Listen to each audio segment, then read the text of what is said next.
sa paray, tapos gagawa ka ng sarili mong way, mas mahirapan kang mag-meet natin yung single goal. Kasi nasa ibang way ka na, kami lahat, doon sa ano, parang meron kaming sariling ano, na ano nyo, yung parang, so kung ikaw,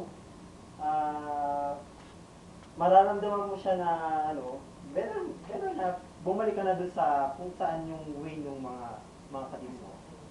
Yun nga yung lesson number 2.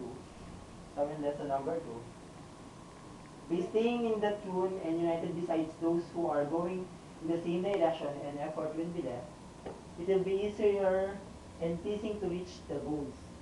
Everyone will be inclined to accept and give. So yun nga, aside na yung, kapag nasa team ka, expect mo na rin na since you're working to one goal, kapag nahihirapan ka kasi, merong other members ng team na tutulong sa'yo. Kagaya natin, yung since bago lang siya, no?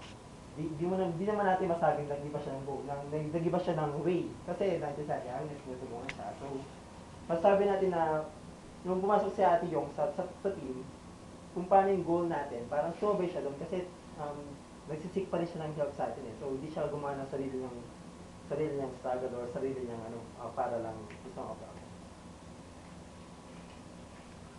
Next.